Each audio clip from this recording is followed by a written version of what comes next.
So, hello, Modeling with the Matt folks. This is my second video. I was going to do a game changer video per the request of Matt 1 and Matt 2, since they both did one as well.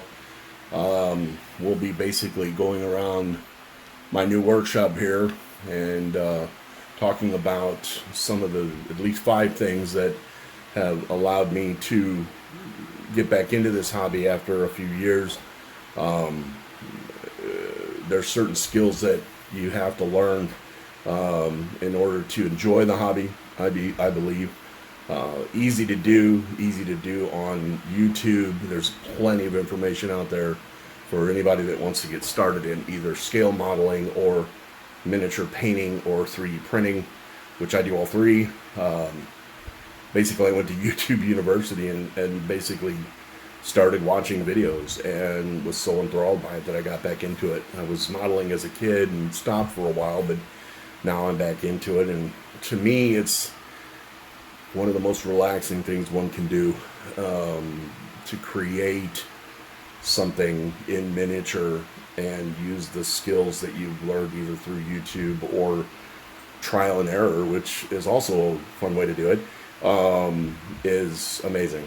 I absolutely love it. So without further ado, let's go ahead and get into the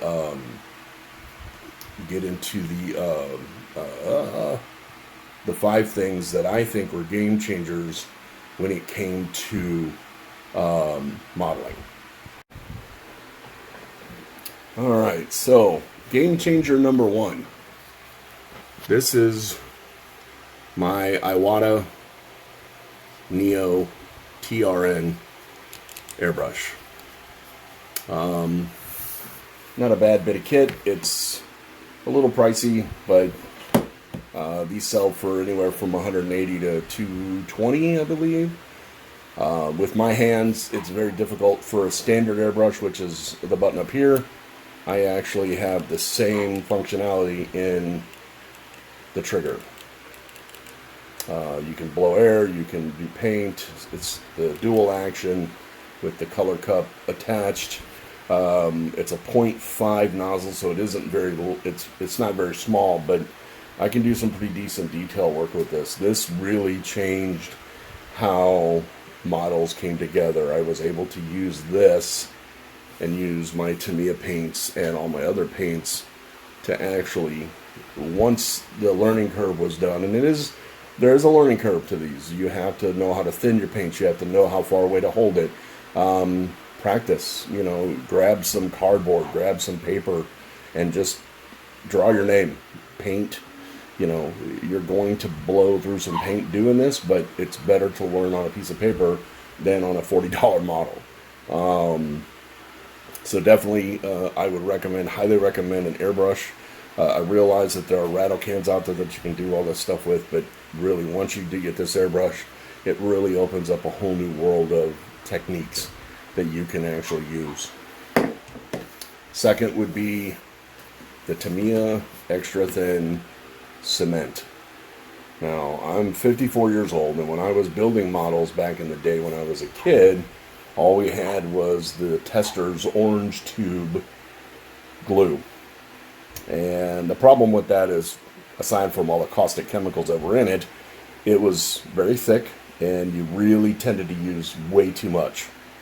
It was not what we call a welding cement. It was basically gluing the 2 pieces together. This is a welding cement.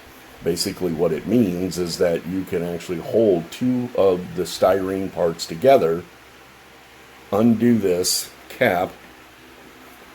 Where's it? I have one already in my tray.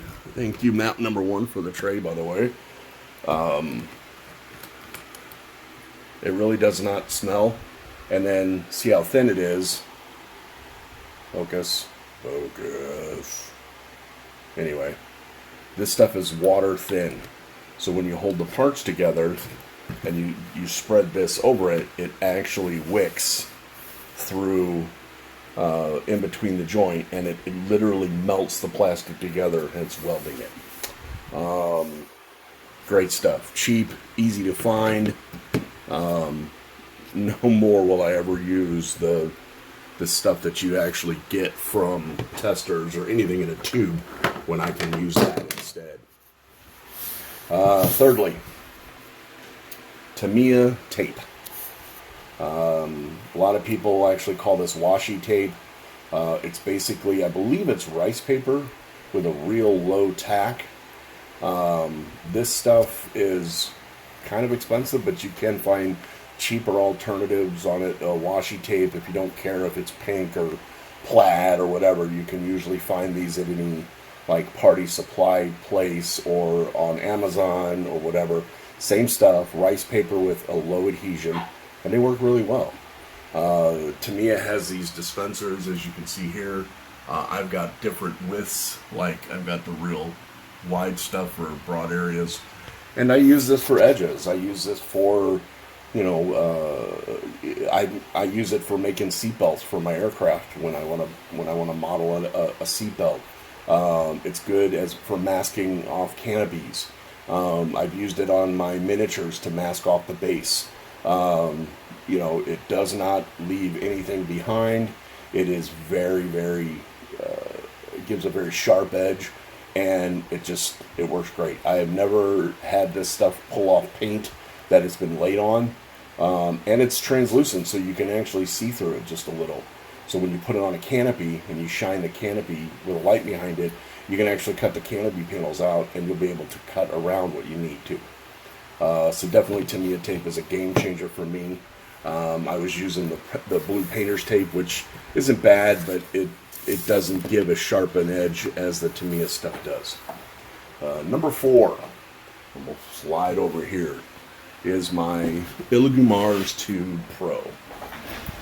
This little beauty is a game changer because, well, I'm able to print miniatures now without having to buy them. I can basically download free prints, which literally everything you see on that shelf back there and on the bench right here, and this is just a small sample of what I've actually 3D printed. I have not paid for any 3D printed model yet, and they all came out amazing. That's my Werewolf Lord. For my upcoming D&D campaign, I needed some miniatures, and they turned out amazingly well. I have printed up, that's a crab for an upcoming adventure. That one there is Matt number 1's power supply for the shield generator. He plays a little Star Wars miniature game, and that's what that's for. Bases, I never have to buy any bases.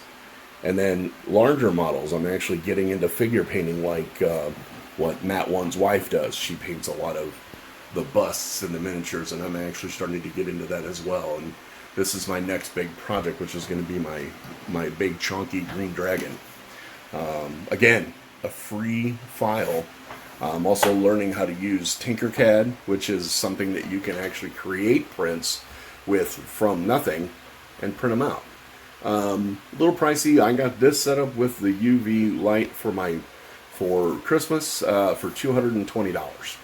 Not bad, and it included a bottle of resin. The resin's about $25 a bottle, but when you consider miniatures are $4 to $10, $12 a miniature, it's already paid for itself. Really easy to set up, real easy to do. Really, the only limitations that it has is the size of the build plate in there, which is relatively small. But I was able to do some prints. That's my vat. Very easy to set up. Definitely a game changer. And then finally, my friends and family. That's my number 5. Without modeling with the mats, without my partner, my lovely bride, she allows me to be in here and do all this stuff without any complaining. She helps me with some of the colors that I need because I am colorblind and it's tough sometimes to get it right. But she actually has helped me quite a bit and allows me to do what I need to do. And this is not a want anymore. It really is kind of a need. You want to make sure you're doing it. And modeling with the mats, Mat 1 and 2, when we go to our modeling shows, we have such a great time. I've learned a lot from them judging and being judged for my model building and painting skills, to the point where I keep that in mind when I build my models. So now I'm actually delving into more of the dioramas, that's one of my projects for a show. This is a project for the show The Dragon. I was going to take it. So it really has opened up a lot of new things for me, as far as the modeling with the Matt's guys and my partner and just my family in general, allowing me to do what I can do. I realize that this seems like an old man hobby, but it really isn't. It's great that Matt One is getting students involved, getting younger people involved, and it's so much fun to watch them be able to do that.